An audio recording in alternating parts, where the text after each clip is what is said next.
Assalamualaikum warahmatullahi wabarakatuh. Alhamdulillah wa syukurillah, wassalatu wassalamu ala rasulillah. Asyhadu an la ilaha illallah wahdahu la syarikalah, wa asyhadu anna Muhammadan abduhu wa rasuluh. Allahumma salli wa sallim ala Muhammad wa ala alihi wa ashabihi ajma'in. Allahumma arhamna wa ahlana bil Qur'an. Allahumma akrimna wa ahlana bil Qur'an. Allahumma inna nas'aluka huda wa tuqa wal afafa wal ghina. Allahumma inna nas'aluka ilman nafi'an wa rizqan thayyiban wa amalan mutaqabbala. Ya muqallibal qulub, sabbit qalbi ala dinika. Allah Ta'ala bil Qur'anil Karim, a'udzu billahi minasy syaithanir rajim. Bismillahirrahmanirrahim. Innama amruhu idza arada syai'an ay yaqula lahu kun fayakun. Wa fil ayatil ukhra fa'alul lima yurid. Sadaqallahul azim. Pertama surat Yasin ya, ayat 82. Kemudian surat Al-Buruj ayat yang ke-16 ya. Terjemahannya, berlindung kita kepada Allah dari godaan setan yang terkutuk atas nama Allah yang Maha Pemurah lagi Maha Penyayang. Sesungguhnya perintah Allah, apabila Allah berkehendak, maka Allah hanya mengatakan jadilah, maka terjadilah ia. Surat Yasin ayat 82. Allah yang Maha berkuasa berbuat sekehendaknya. Surat Al-Buruj ayat yang ke-16. Bapak ibu-ibu jemaah subuh yang dimuliakan, dalam hidup ini ada yang sesuai dengan kita, ada yang tidak sesuai dengan kita, ada yang cocok, ada yang tidak cocok, ada yang sukses, ada yang tidak sukses, ada yang berhasil, ada yang tidak berhasil, ada yang menang, ada yang kalah, ada yang duduk, ada yang tak duduk, ada yang jadi calon tetap, ada yang tetap jadi calon. Itu realitanya dalam hidup ini. Ya kan, maka satu dari rukun iman yang keenam adalah percaya kepada qadar syar'i wal khairi. Ketentuan Allah, ada yang baik, ada yang buruk gitu ya. Kalau tidak percaya, kita berarti rusak iman kita ya. Jadi apa yang kita inginkan kadang-kadang berbeda dengan yang diinginkan oleh Allah ya. Ketika Allah ingin A, kita ingin B, ya yang berlaku adalah keinginan Allah. Maka itu sebagai orang yang beriman, tiga saja yang kita lakukan Bapak Ibu. Satu, ikhtiar. berusaha sekuat tenaga. Yang kedua, berdoa, mohonkan kepada Allah. Yang ketiga, tawakal. Ya kan? Jadi disitulah konsep umat Islam. Usaha, doa, dan berserah diri kepada Allah. Soal hasil itu Allah yang menentukan. Ya kan? Bukan kita yang menentukan. Tugas kita hanya berusaha, penuhi syaratnya, ya kan, lalu doakan kepada Allah, ya kan. Kalau Allah putuskan A, ya A dia. Kalau Allah putuskan B, B dia. Qulillahumma malikal mulki tu'til mulka man tasha, ya kan, wa tanzihul mulka mimman tasha. Katakanlah wahai Muhammad, sesungguhnya Allah Maha memiliki kekuasaan.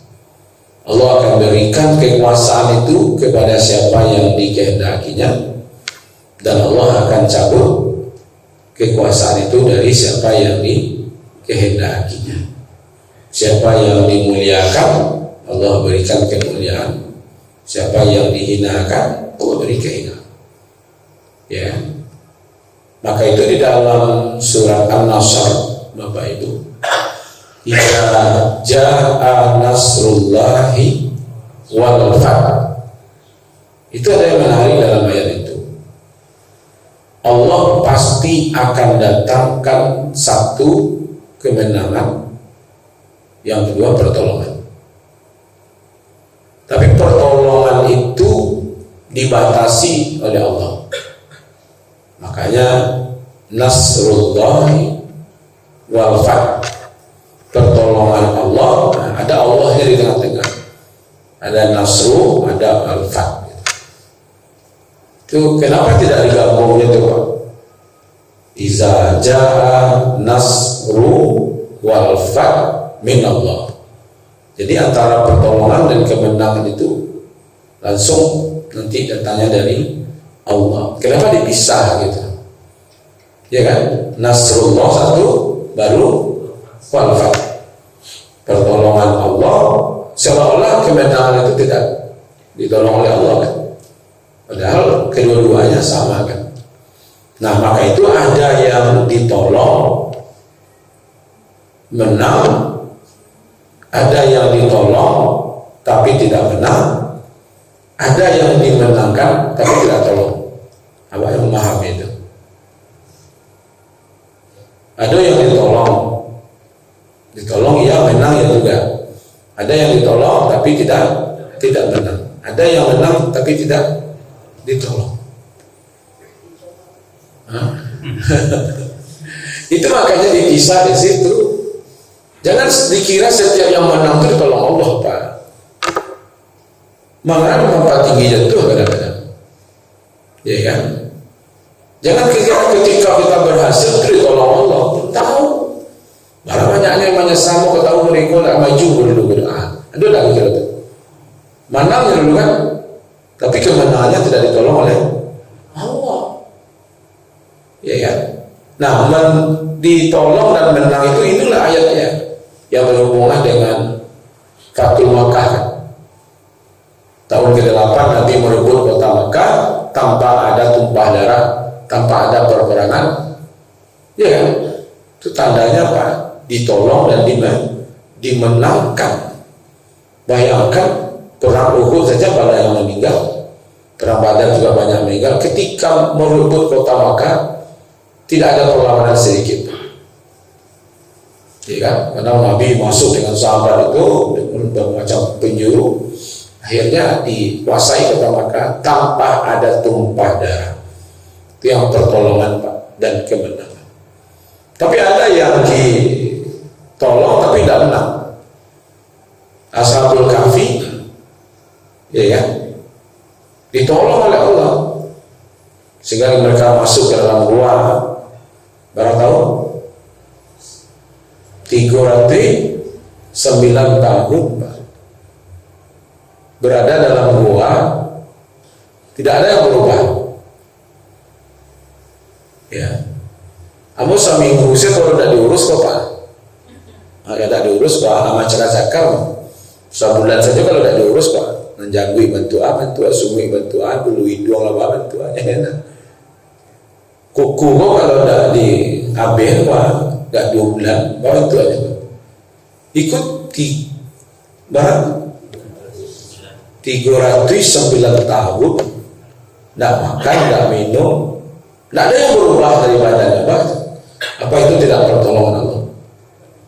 Tapi mana nggak dia melawan penguasa yang zalim pada waktu itu? Alamnya juga begitu Pak, buahnya itu coba lihat, ya kan? Tidak ada yang berubah. Mas Haji ikut 1 tahun tidak datang orang kembali ikut Pak Tabaran itu aja Pak. Ya nak, mungkin rupi-rupi itu tiba kembali menjalan-jalan, mana? Kok 309 tahun tidak ada, itu tadonya ditolong. Tapi Allah tidak beri kemenangan dalam menghadapi orang-orang, ya, orang-orang zalim. Ada yang dimenangkan Pak, tapi tidak ditolong. Fir'aun para berkuasanya Pak, ya kan? Tetap hancur juga, ya kan? Karena dia diberi kemenangan tapi tidak ditolong. Nah, sekarang ini Bapak Ibu, Allah Maha berkuasa, ya kan? Wa tu'izzu man tasya wa tuzillu man tasya. Allah berwenang, berkuasa untuk memuliakan orang yang dikehendakinya dan menghinakan orang yang dikehendakinya. Tabarakalladzi biyadihil mulk wa huwa ala kulli syai'in qadir. Maha suci Allah yang di tangannya lah kekuasaan itu, dan Allah Maha Kuasa atas segala sesuatu. Ma asaba min musibatin fil ardi wala fi anfusikum illa fi kitab min qabli an nabraha inna zalika 'ala Allahi yasir. Untuk menentukan sesuatu, seseorang A, B, C, bagi Allah itu sesuatu yang mudah, ya kan? Ada oleh dunia, Allah ditentukan oleh Allah. Bukankah seorang arsitek itu belum membuat bangunan, dalam kapalnya sudah ada kerangkanya seperti ini, gambar jaringannya seperti ini, sudah selesai saja, ya kan? Apa tujuan Allah memberitahu kawan bahwa yang terjadi kepada kamu manusia ini sudah disetting oleh Allah jauh hari? Apa tujuannya Pak? 2 saja tujuannya. Likaila ta'sau ala ma fatakum wa la tafrahu bima atakum. Supaya kamu tidak berlarut-larut dalam kesedihan ketika sesuatu itu kami ambil darimu. Kalau ada nanda yakin kawan diambil dari wajah terlalu sedih, karena lama disetting, bukan hari itu disetting. Kita kehilangan umpamanya harta, bukan pada waktu itu disetting kehilangan itu. Itu waktu terjadinya settingnya lah lama Pak, iya kan? Dan jangan pula wala tafrahu bima atakum. Kalau ada yang diberikan kepadamu, jangan pula kamu terlalu jumawa, jangan sombong, jenongih loa, iya kan?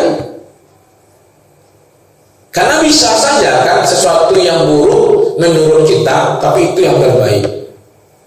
Sesuatu yang baik menurut kita belum tahu itu yang terbaik. Ada ayat mengucapkan itu Pak? Ada kan?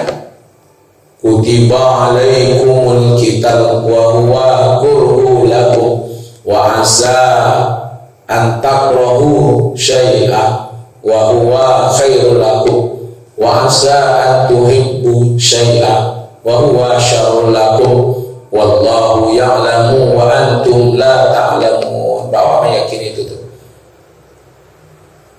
diwajibkan atas kamu melakukan peperangan, lalu kamu tidak suka perang itu, lalu kau anggap perang itu buruk, engkau membenci perang, Padahal boleh jadi hari ini kamu membencinya, tapi menurut Allah itu yang terbaik. Boleh jadi juga kamu mencintai suatu kondisi, tapi menurut Allah itu yang belum tahu yang terbaik. Lalu Allah kunci ayat itu, surat Al-Baqarah 216, wallahu ya'lamu wa antum la ta'lamun. Allah Maha mengetahui sementara waktu kamu tidak tahu apa-apa. Anak terbaik di awal tidak tentu ada, Pak. Iya kan? Bisa saja, karena hidupnya seperti ini, sudahlah kamu sajalah yang cocok gitu ya, ya untuk menjadi pemimpin. Kami saja seperti itu, Pak. Iya ya. Maka itu Bapak Ibu yang dimuliakan, kalau kita lihat namanya kehidupan kita ini, jangan terlalu cemas lah Bapak Ibu ya dengan kondisi. Kadang-kadang memang keyakinan itu membawa tenang itu. Ada tak bacaan yang dibaca setelah kita sholat? Allahumma la mani'a lima a'taita wa la mu'tiya lima mana'ta. Ada tak Bapak Ibu baca itu? Tidak pernah diajarkan dulu? Tidak. Ada ya? Yang ada siapa? Katakan. Satu Ustaz saja. Yang lain enggak? Nantilah dikirim di grup lah. Ya kan? Itu disyariatkan tuh Pak Ibu. Pokoknya Allahumma antas salam wa minkas salam tabarakta ya dzal jalali wal ikram. Ya kan? Dibaca Allahumma la mani'a lima a'taita wa la mu'tiya lima mana'ta wa la yanfa'u dzal jaddi minkal jadd. Apa artinya itu? Allahumma la mani'a lima a'taita. Ya Allah, kau berlaku kita tuh Pak 5 kali saya salam mengaku itu. Ya Allah, tidak ada satu makhluk pun yang bisa menghalangi sesuatu itu sampai kepada diriku kalau engkau sudah ketok palu untuk diriku. Kalau Allah lah ketok palu untuk awal Pak, sekian rasa kiwa, sekian ya kan, kau jadi ini, kau begini, lalu kau palu oleh Allah, tidak ada satu pun makhluk yang bisa menghalangi kau. Mau jin, mau manusia, mau bumi, langit, segala macam tidak akan ada. Kalau Allah sudah tokoh. Dan tidak ada pula yang bisa mengantarkan pertemuan jawaban apabila Allah tidak tentukan itu untuk awak. Tidak akan ada dulu yang bisa menyampaikan kau itu. Mau mengumpul jin dan manusia untuk mangkewak, kalau Allah tidak, ya tidak. Ternyata itu kita baca Bapak Ibu ketika selesai sholat pengakuan itu, ya kan? Saya kira udah umum itu diajarkan, tapi sebagian mungkin jemaah belum dapat itu ya. Itu luar biasa itu, ya kan? Maka disuruh kita disyariatkan membaca sesuatu itu, ya kan, setelah sholat pengakuan itu Pak. Jadi tahulah kita itu jadinya barang rasa kiawan, barang jodohan, siapa orangnya, ya kan, si anak akan jadi menantu orang, terlalu satu itu ya kan. Pertama dari ibu-ibu sedih bananya di balakan Ustaz, kama kelihatan kapal Ustaz, atau bu jauh undanganlah babu Ustaz, harinya lah bantuan, ikulah di tenda, aku tenda lah dari sewa, tahu calon menantu ku nyolahi Ustaz, nyolahi ku jauh lahir lah Ustaz, di kama kelihatan kapal ke Jambo, tandang ya bu ya macam. Nampak tamu usul bu biasa kalau ibu di situ, dasar boleh dipindahan gitu kan? Itu kemana dia letak kalau macam, iya kan? Bukankah ibu pernah berdoa kerja? Ya Allah, pertemukanlah anak jodohnya yang soleh. Oke kan? Nah ibu itu pada sini lebih soleh jadi ya. Tidak. Iya Ustaz, cari berdoa Ustaz. Itulah yang dikabulkan oleh Allah. Ya kan? Nah doa awak tadi itu yang dikabulkan oleh Allah. Paham kasihnya itu Ustaz? Iku nanta mengambu, kau indah solehnya, nang katibu, kau nang solehnya. Tuh ada Ustaz yang masa jipang yang katibu.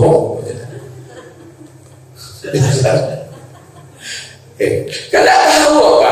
Padahal kita berdoa, ya Allah, gitu ya. Jodohkan anakku yang soleh. Kini nan baikku nanda solehnya Pak. Gitu. Kan kita tidak tahu kan. Nah, kadang-kadang di awal pendek lalu berpikir apa yang kita inginkan, apa yang kita rencanakan itu akan seperti apa yang kita inginkan rencanakan itu terjadi. Bukankah ada ayat mengatakan wa makarallah wallahu khairul makirin. Orang-orang kafir itu juga punya strategi, manusia punya rencana, Allah juga punya strategi. Tapi yang pasti berlaku adalah strategi Allah. Jadi nggak usahlah terlalu bersedih Bapak Ibu. Nyo pasti ada expire nyo Pak, itu jelas. Segala sesuatu itu pasti ada expire-nya Pak. Kok ada expire-nya Pak? Aduh, walaupun ikuti kan? Iya kan? Karena dalam Al-Quran surah Al-Kahfi itu dijelaskan ayat 59. Watil kal qura ahlaknahum lamma zalamu wa ja'alna limahlikihim mau'idah. Kata Allah kepada Nabi Muhammad, betapa banyak penduduk suatu negeri yang telah kami binasakan ketika mereka berbuat zalim. Bukankah banyak yang kami hancurkan negeri-negeri itu pada masa Nabi Nuh, pada masa Nabi Hud, pada masa Nabi Soleh? Ada nggak itu Pak?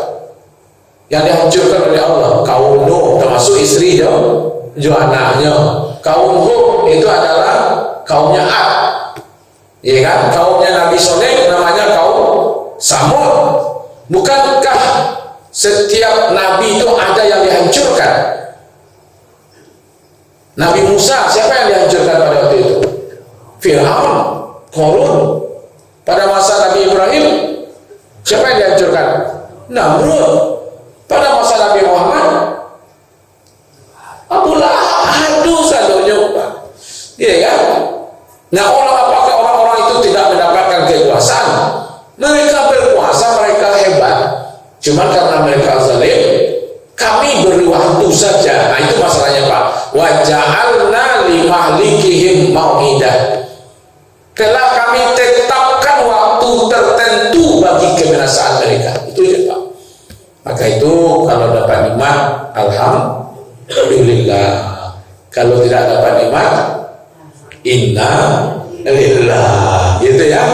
Kalau senang syukuri, kalau tidak senang sabar, gitu ya. Begitu Islam menuntun kita dalam menghadapi hidup dan kehidupan.